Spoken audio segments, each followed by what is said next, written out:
What's up, people? My name is Jonathan. Welcome to Grunge Greats on Mix It Up.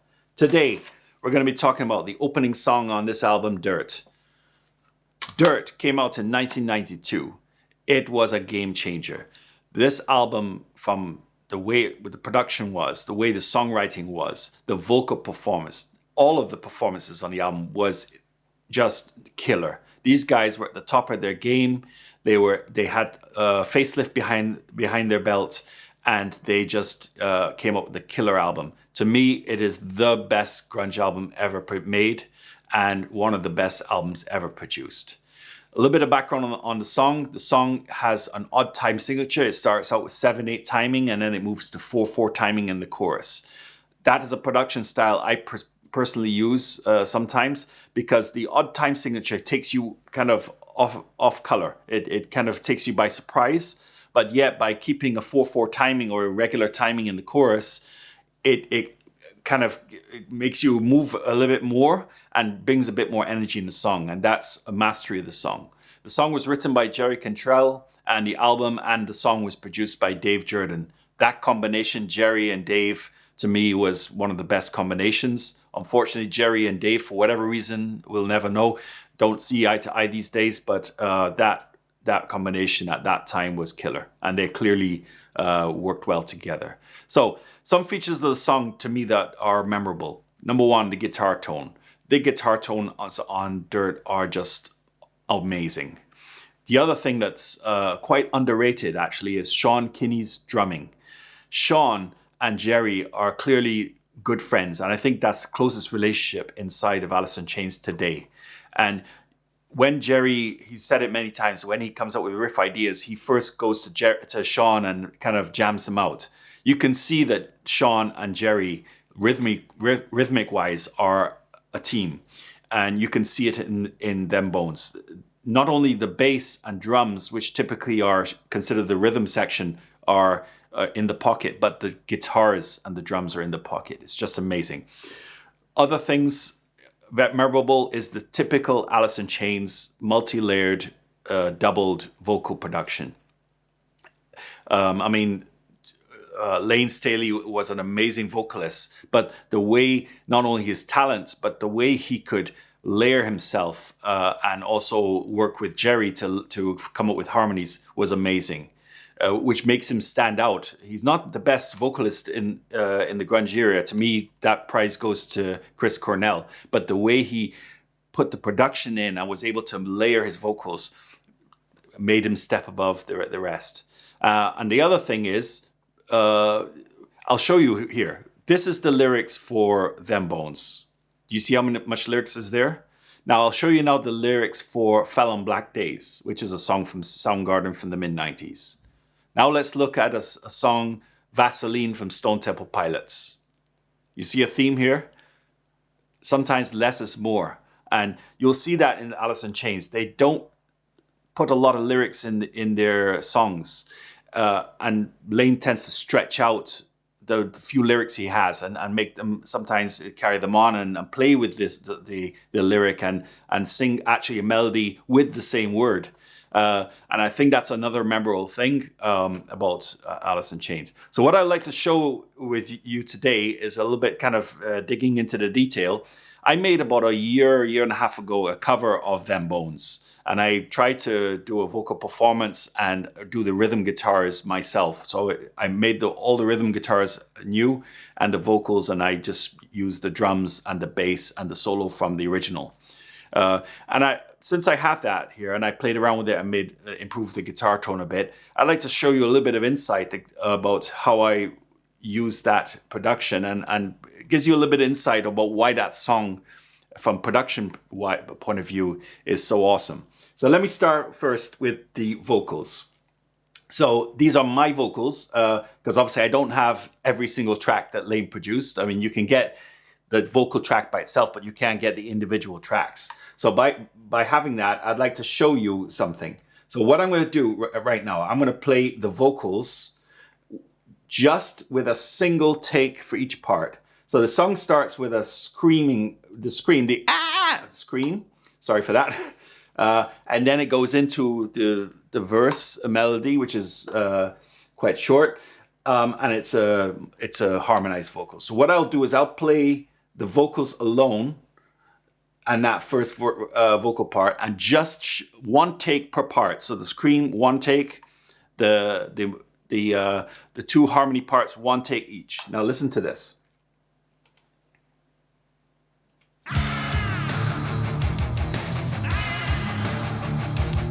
So I'll mute the instruments now. I believe them bones are me. Now you notice there, I'm not perfectly on tune there.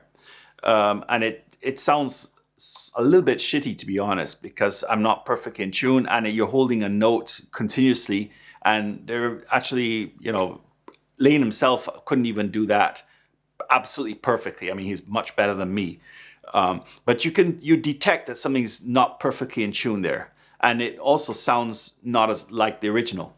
Now, what I'm going to do now, I'm going to turn on the main vocals, which the Lane's part, Lane Staley's part. I'm going to add on the two doubles. So I've repeated that vocal performance twice, and it's now 3 tracks running in parallel.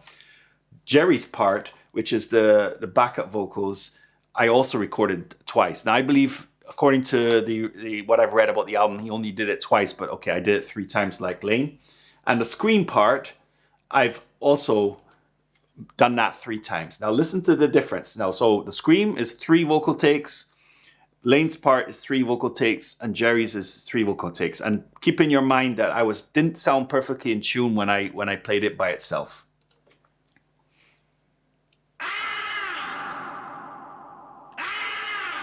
Much more dense there. Now listen. I believe them bones are me.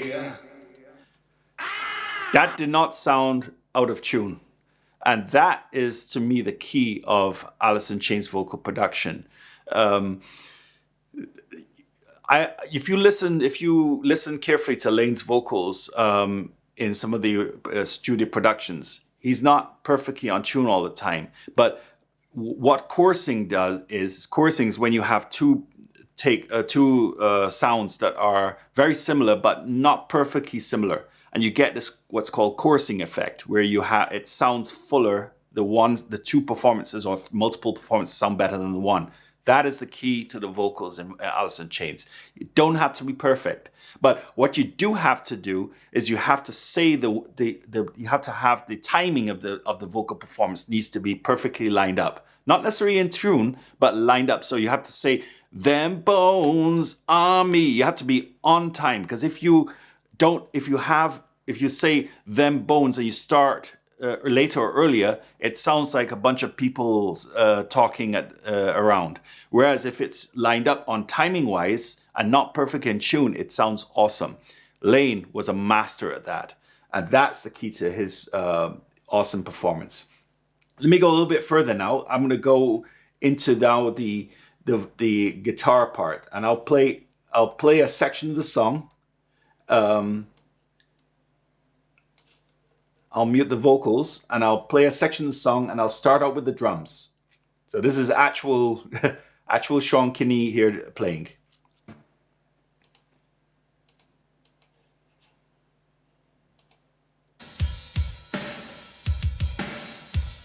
So that's Sean Kinney playing.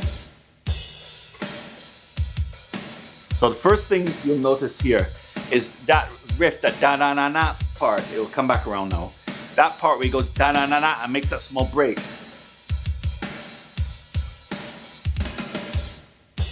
That is sped up. That da-na-na-na, it's sped up.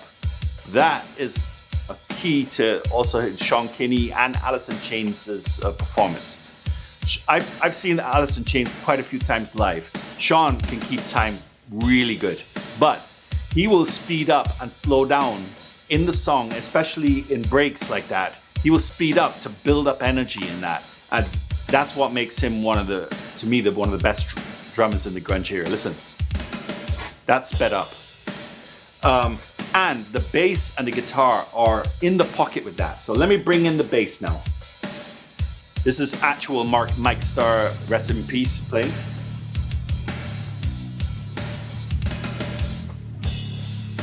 And you notice he doesn't completely mute. He goes da-da-da-doom and puts a slide there to fill in that little gap there, because a complete break, a complete stop there takes the energy down too much.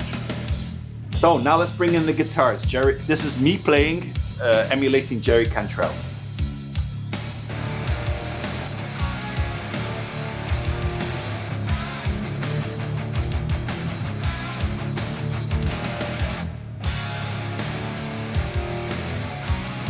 I mean, just that rhythm section is not just bass and drums, but bass, drums, and guitars is awesome.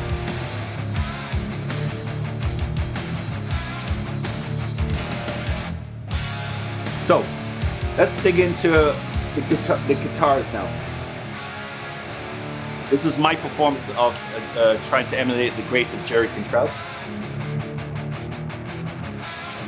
What I've got here, I've got 4 tracks of guitars. So 2 pan left, 2 pan right, and 2 different types of tone. Now, I've read online, there's thousands of stories of how this was recorded. I don't think we'll ever know the truth, because there's different stories going around. But anyway, what I used to try and get Jerry's tone is, first of all, the first guitar, and I'll mute the first, I'll mute the second. This is one performance left, one performance right, and this is the Jerry Cantrell signature Freeman amp, and it's a fairly mid-based EQ setting, and this is pretty close to, I think, to the one of the amps he had. I heard rumors that there were 3 amps, but I've used 2 here. So that's very mid-focused. A lot of fuzz, a little bit of fuzz in there, not too much, but quite some fuzz.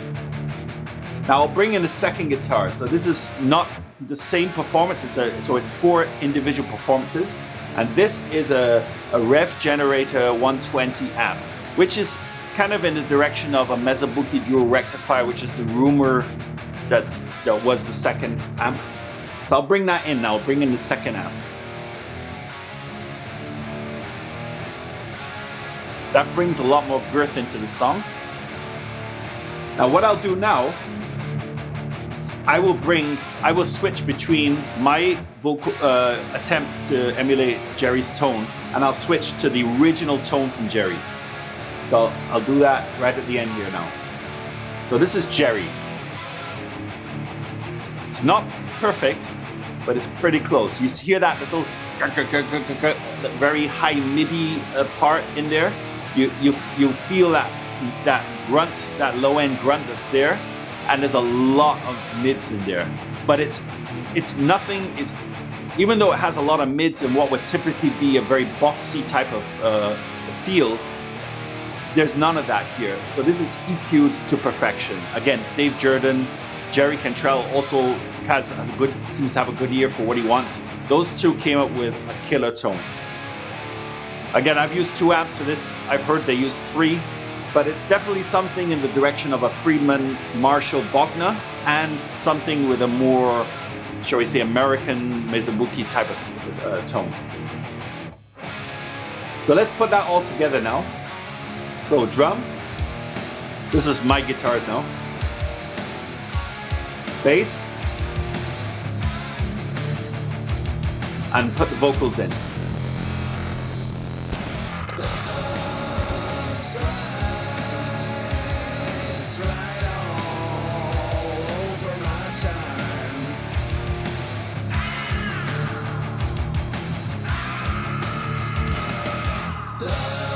Just mastery. That is such an awesome song, but I hope that was useful for you to understand what's behind. If you're a musician, I have a few takeaways from you that you can learn from this song. First of all, drums on the grid is not everything. You heard there that Sean he sped up that da da da da. That's not on grid, but it kind of builds up some hype before you drop the energy of the song and have a gap in the song. That is to me, cannot be reproduced in the grid and in, when you quantize everything. The other thing is these multi-layered vocals. You heard for yourself, I sounded out of tune when you listen to the individual performances, but when you multi-layer that, you kind of mask it. And so I use that, to be honest, as a good crutch for when I can't perfectly sing on key. And again, even Lane himself couldn't sing on key. You really have to try to sing perfectly on key, unless you want to use autotune, which I think is the work of the devil, to be honest. Last thing is quad tracking. There you heard that the quad tracking of the guitars and using two different guitar tones, blending them together, is clearly how they got the tone there in Dirt. That's another cool thing to do, and it just makes a massive sound. So that's all I've got time for today. Dirt, Them Bones, awesome song, classic song, perfect startup for the album. I'll bring you some more in next episode, and we'll look at something else and how we can learn and admire the work of the grunge greats in the 90s. So that's all I got time for now. You guys stay safe and see you next time on Grunge Greats.